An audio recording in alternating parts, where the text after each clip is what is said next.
بسم اللہ الرحمن الرحیم۔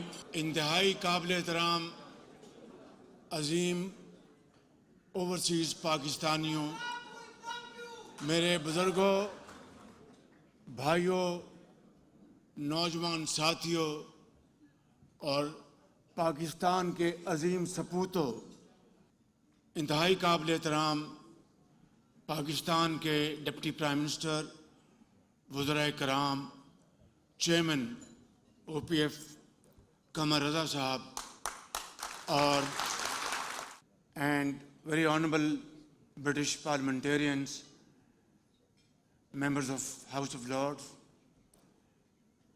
خواتین و حضرات، السلام علیکم۔ آج میرے لیے یہ انتہائی عزت اور خوشی کی بات ہے، سمندر پار عظیم پاکستانیوں کے سامنے کھڑا ہوں۔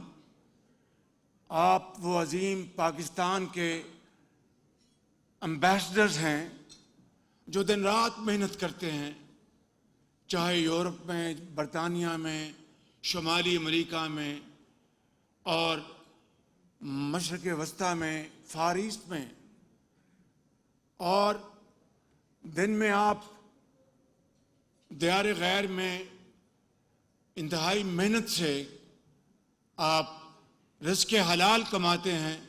میں صدق کے دل کے ساتھ اس بات کا اعتراف کرنا چاہتا ہوں کہ آپ اپنی محنت سے جو رزق حلال کماتے ہیں، یہ جو سال گزرا ہے، آپ نے پاکستان اپنی خون پسینے کی کمائی سے 38.5 ارب ڈالر پاکستان آپ نے بھجوائے ہیں۔ آپ نے اس کے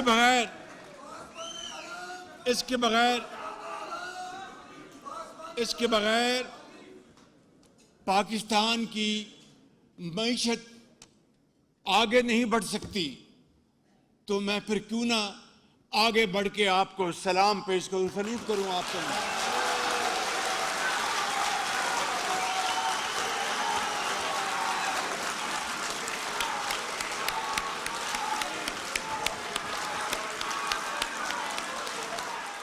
اگر میں یہ کہوں کہ آپ کو سونے اور جواہرات میں بھی تولا جائے تو وہ آپ کی کوئی قیمت نہیں ہے، بالکل۔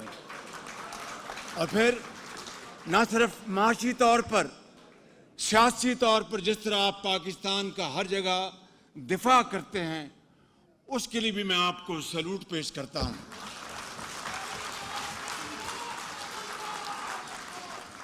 آپ میں سے بے شمار یہاں پر نوجوان، بزرگ بھائی، ان کو میں ذاتی طور پر جانتا ہوں، اور آپ کی جو کیفیت ہے کہ دیار غیر میں آپ جس طریقے سے شبانہ روز محنت کرتے ہیں، کوئی ڈاکٹر ہے، کوئی انجینئر ہے، کوئی بہت بڑا ان کا سٹور ہاؤس ہے، محنت کش ہے، میں سمجھتا ہوں کہ یہ وہ پاکستان کی عظیم صفات ہیں جو آپ نے پوری دنیا میں آپ نے متعارف کروائی ہیں بطور محنتی، ایمانداری کے اور عظمت کے لحاظ سے عظیم پاکستانیوں کے۔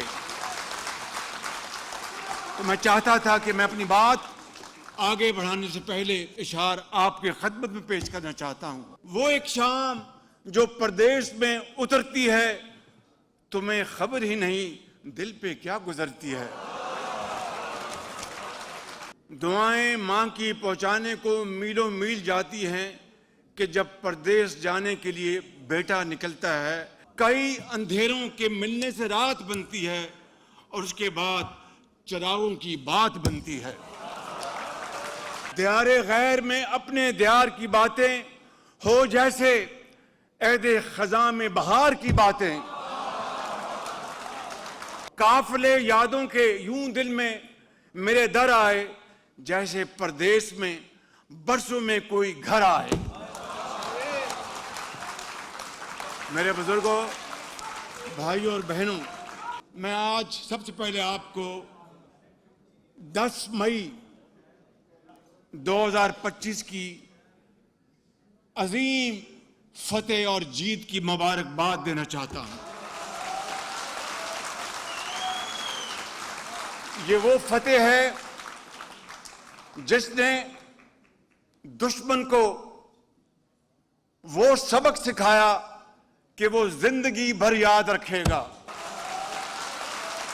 جب ہم پر بے جا الزام لگایا گیا تو میں نے کاکول میں یہ بیان دیا اور یہ کہا کہ پاکستان کا اس واقعہ سے کوئی دور دور تک تعلق نہیں، اور اس کے لیے میں نے اعلان کیا کہ ایک عالمی کمیٹی بنائی جائے، international committee, to investigate this Pahalgam incident in a very fair, credible and transparent manner، تاکہ دودھ کا دودھ اور پانی کا پانی ہو جائے اور پتہ چل جائے کہ یہ پاکستان کے خلاف جھوٹے الزامات لگائے جا رہے ہیں۔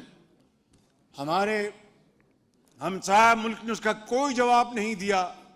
کئی بار میں نے پیشکش کی، لیکن اس کے جواب میں 6 مئی کو دشمن نے پاکستان کے خلاف حملہ کیا اور بے گناہ پاکستانی شہید ہو گئے، اور مساجد کو شہید کیا گیا، اور دوسرے مقامات کو جو کہ سویلین ایسٹ تھے ان کے اوپر حملے کیے گئے۔ میں سمجھتا ہوں میرے بزرگوں، بھائیوں اور بہنوں اور نوجوان ساتھیوں، پاکستان کو اپنے دفاع میں کارروائی کرنی پڑی اور ایک جھٹکے میں دشمن کے 6 جہاز زمین بوس ہو گئے۔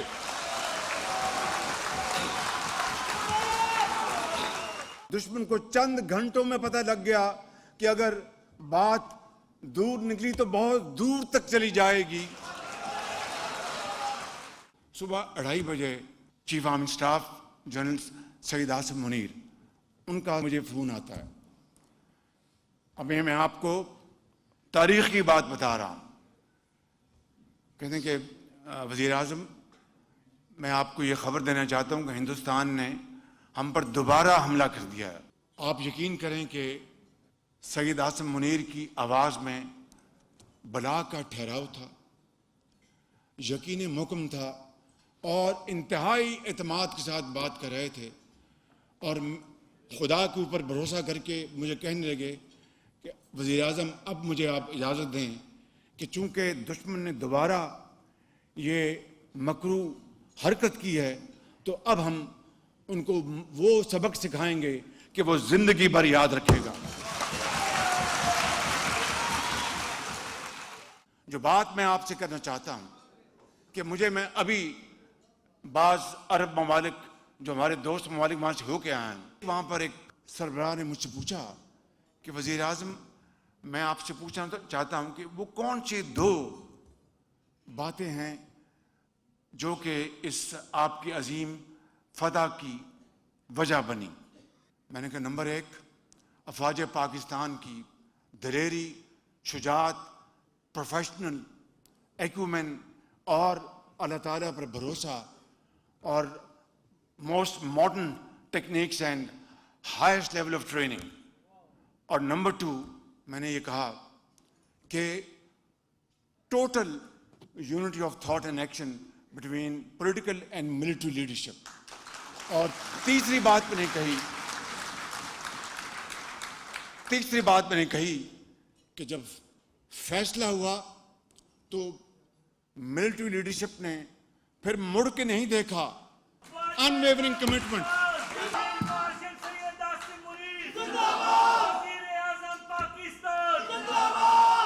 شاعر کہتا ہے کہ اٹھ باندھ کمر کیا ڈرتا ہے، پھر دیکھ خدا کیا کرتا ہے۔ فیلڈ مارشل عاصم منیر نے اس جنگ کو لیڈ کیا، ان کی بڑی فوج کے جوانوں اور افسروں نے اپنی اعلیٰ ترین کارکردگی دکھائی، اور ہمارے شاہینوں نے اور ایئر چیف ظہیر بابر نے، انہوں نے بہترین، ہمارے شاہینوں نے جھپٹ کر قابو کیا، اور پاکستان کو اللہ تعالیٰ کے فضل و کرم سے وہ سرفرازی اللہ تعالیٰ نے عطا فرمائی جس کی تاریخ حاضر میں کوئی مثال نہیں ملتی۔ اور تیسری بات، پوری قوم میں ایکا یکجہتی، کراچی سے لے کر پشاور تک 24 کروڑ لوگ، بزرگ، مائیں، بہنیں، نوجوان سجدہ ریز تھے۔ اللہ تعالیٰ نے عظیم پاکستانیوں آپ کو وہ فتح دی ہے کہ آج مغرب سے لے کے مشرق تک لوگ پاکستان کے جب سبز پاسپورٹ کو دیکھتے ہیں تو آگے بڑھ کے کہتے ہیں کہ ہم سلام کرتے ہیں پاکستان کو۔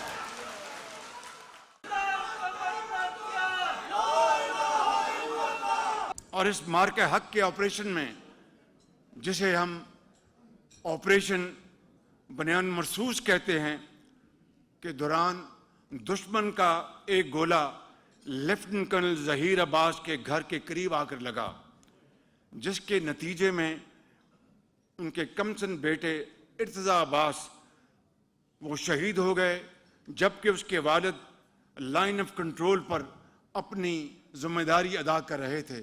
میں بھی، صدر پاکستان بھی، فیلڈ مارشل سید عاصم منیر، ہم سب نے اس ننھے منھے بچے کا جنازہ پڑھا۔ خدائے بزرگ و برتر کی قسم ہے کہ وہ بچے کا چہرہ پھول کی طرح کھلا ہوا تھا۔ میں آپ کو آج یہ کہنا چاہتا ہوں کہ ہم نے اس کبھی حرکت کا بھرپور بدلہ لیا ہے۔ سیز فائر ہو چکی، اب ہم امن چاہتے ہیں، ہم ترقی چاہتے ہیں، خوشحالی چاہتے ہیں، اور پاکستان کے اندر بے روزگاری کا خاتمہ چاہتے ہیں، سرمایہ کاری چاہتے ہیں۔ اور میں نے یہ آفر کئی مرتبہ میں نے دی ہے، دنیا نے سنی ہے، یہ آنریبل پارلیمنٹرین بیٹھے ہیں، آپ لوگ بیٹھے ہیں، میں نے یہ بات کئی مرتبہ کی کہ ہم کشمیر، ہم پانی کے مسئلے کے اوپر، ہم ٹریڈ کے اوپر، ہم کاؤنٹر ٹیررزم کے اوپر ہم بیٹھ کر بات کرنا چاہتے ہیں، not from a position of weakness, ہم برابری کی بنیاد پر آپ سے بات کرنا چاہتے ہیں اور یہ مسائل کشمیر کے اور دوسرے مسائل حل کرنا چاہتے ہیں، کیونکہ خطے میں ہم ہمسایہ ہیں۔ اب یہ ہمارے اوپر ہے کہ ہم نے امن سے رہنا ہے یا ایک جھگڑالو ہمسایوں کی طرح رہنا ہے۔ میں سمجھتا ہوں کہ ہماری یہ دلی خواہش ہے کہ ہم عزت اور وقار کے ساتھ وہاں پر رہیں، لیکن میں سمجھتا ہوں کہ اس کے لیے کشمیر کا مسئلہ حل ہونا ایک بنیادی ستون ہے۔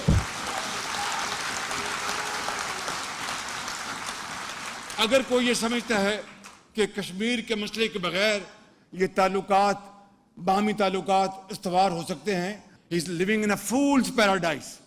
یہ کبھی نہیں ہو سکتا۔ کشمیریوں کا خون رائے گاہ نہیں جانے دیا جائے گا، کشمیریوں کو ان کا حق ملے گا۔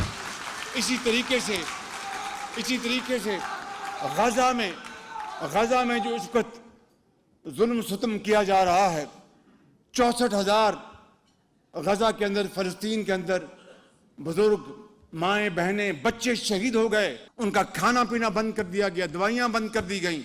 میں سمجھتا ہوں کہ غزہ کی جو پٹی ہے، غزہ کا جو علاقہ ہے، اس علاقے کے تناسب سے جتنی شہادتیں ہو گئی ہیں، 64,000، پچھلے 100 سال میں جتنی جنگیں ہوئی ہیں، اتنے خطے کے اندر اتنی شہادتیں، اتنی زندگیاں کبھی تباہ نہیں ہوئیں۔ دیکھتی آنکھ نے ایسے دلخراش منظر پہلے کبھی نہیں دیکھے۔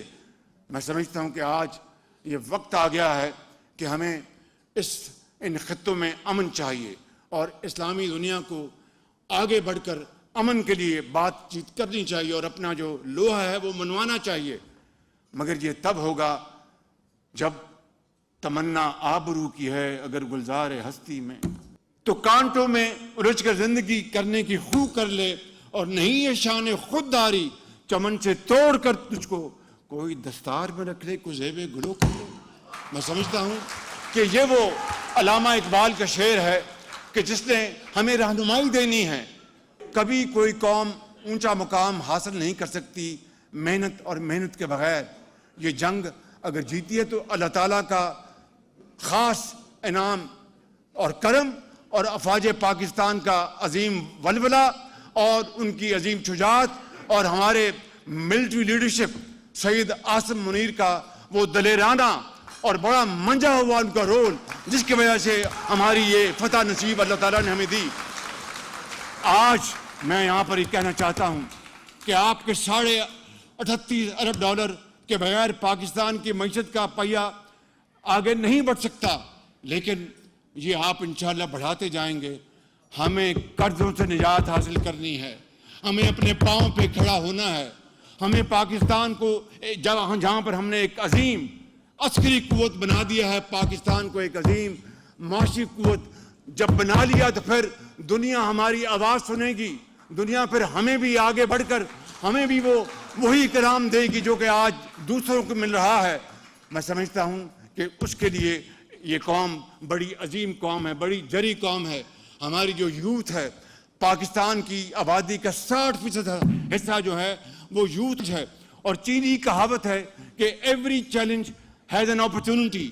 جہاں پر ہمارا جو نوجوان نسل 15 سے 30 سال 60% آبادی کا حصہ ہے, وہاں پر یہ چیلنج بھی ہے اور یہ اپرچونٹی بھی ہے کہ اگر ہم ان کو I T, a I, skill training, vocational training یہ دیں, جس کا ہم نے الحمدللہ پاکستان میں اس کا بالکل شروعات بڑی تیزی سے کر دی ہیں.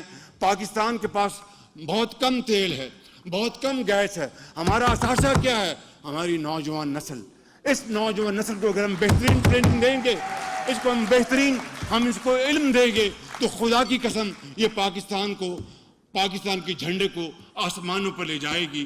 کیونکہ صرف اور صرف محنت ہی وہ بات ہے جس سے قومیں بنتی ہیں. آپ پاکستان کے عظیم امبیسڈرز ہیں. پاکستانی قوم بڑی عظیم قوم ہے. اگر ہم مل کر یہ فیصلہ کر لیں کہ ہم نے غربت کا خاتمہ کرنا ہے, تو جس طرح ہم نے 6 جہاز گرائے, یہ غربت کا خاتمہ بھی انشاءاللہ ہم کر کے دکھائیں گے. اگر ہم فیصلہ کر لیں کہ پاکستان کو معاشی لحاظ سے قرضوں سے نجات دلوانی ہے, تو خدائے بزرگوں برتر کی قسم ہے کہ یہ مشکل ضرور ہے, ناممکن نہیں ہے. اس کے لیے ایک ہی چیز چاہیے, and that is the will to do.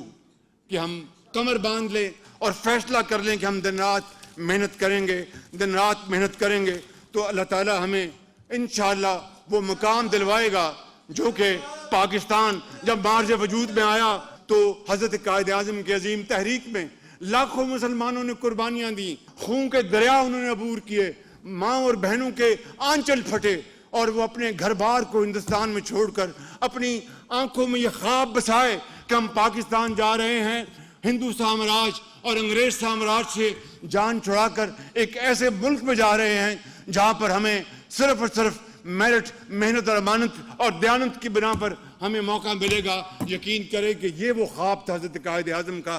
میرے بزرگوں, میرے بھائیوں اور بہنوں, میں آج آپ کو یہ کہنے آیا ہوں کہ ہم مل کر انشاءاللہ ہم وہ پالیسیاں بنا رہے ہیں کہ ہم انشاءاللہ قرضوں سے نجات حاصل کریں گے, سرمایہ کاری کو آگے لے کے آئیں گے اور پاکستان کو عظیم بنائیں گے.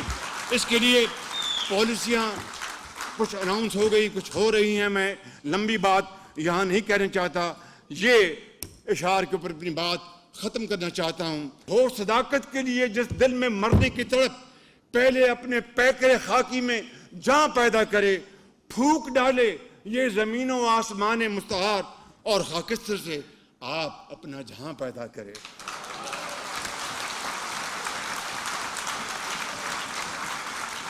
جب اپنا قافلہ عزم و یقین سے نکلے گا, جہاں سے چاہیں گے رستہ وہیں سے نکلے گا. وطن کی مٹی مجھے ایڑیاں رگڑ دے, مجھے یقین ہے چشمہ یہیں سے نکلے گا.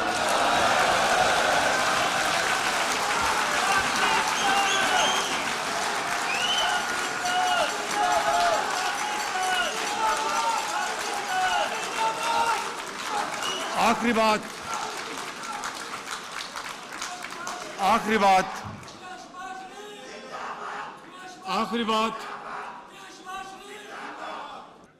بات یہ کرنا چاہتا ہوں کہ اتحاد اور اتفاق یہ شرط اول ہے. اور اس وقت میں تفصیل میں جائے بغیر یہ کہنا چاہتا ہوں, اس وقت اگر یہ جنگ جیتی, اگر معاشی اشاریے بہتر ہوئے اور دوسرے جو ڈپلومیٹک ہماری اچیومنٹس ہو رہی ہیں, بخدا without any fear of contradiction, I want to tell you, this is nothing but a result of Allah Almighty's infinite mercy and His benevolence, His blessings, and then unity of thought and action. Unity of thought and action, اتحاد, اتفاق between political and military leadership کہ پاکستان کو ہم نے بنانا ہے اور عظیم بنانا ہے، اور میرا یہ ایمان ہے کہ یہ ہوگا صرف اس لمحے کی ضرورت ہے جب ہم سب کھڑے ہو کر فیصلہ کر لیں گے کہ ہم نے پاکستان کو دنیا کی عظیم طاقت بنانا ہے، تو خدا کی قسم کوئی بڑے سے بڑا پہاڑ، دریا، سمندر پاکستان کی ترقی کا راستہ نہیں روک سکے گا۔ اللہ تعالیٰ ہم سب کا حامی ناصر ہو۔ پاکستان، پاکستان، قائد اعظم، خدا حافظ۔